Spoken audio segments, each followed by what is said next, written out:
तर एक महत्त्वाची बातमी, शेतकऱ्यांच्या खात्यात आता योजनेचे हप्ते जमा होणार आहेत। किसान योजनेच्या हप्त्याबाबत ही माहिती समोर आलेली आहे। नमस्कार, शेतकऱ्यांसाठी अत्यंत महत्त्वाच्या ठळक बातम्या। काजू नारळावर भर, शेतकऱ्यांसाठी ठोस धोरण नाही, बजेटवर शेतकरी नाराज। लाडकी बहीण योजनेअंतर्गत ई-केवायसीतील चुकीमुळे लाभ बंद झालेल्या महिलांसाठी दिलासा, शासन फेरपडताळणी सुरू करणार।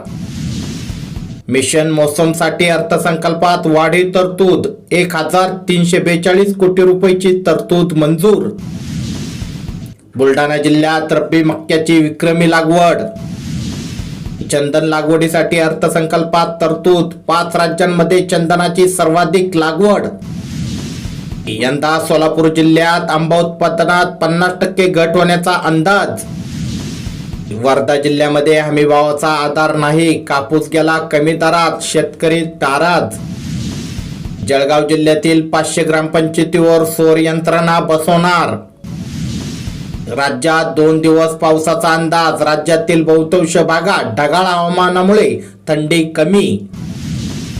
अन्नदाता शेतकरी पुन्हा एकदा वाऱ्यावर, राज्यातील विरोधकांची टीका। सुनेत्रा पवारांचा पहिला दौरा साताऱ्याला, विदीप जाधवांच्या कुटुंबाची भेट घेतली। 5 फेब्रुवारीपासून व्यसन महागणार, सिगरेट, तंबाखू, पान मसाला प्रेमींना मोठा फटका बसणार।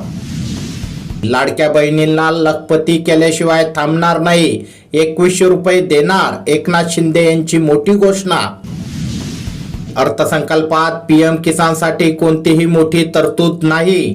पीएम किसानचा 22वा हप्ता फेब्रुवारीच्या शेवटच्या आठवड्यात जमा होण्याची शक्यता।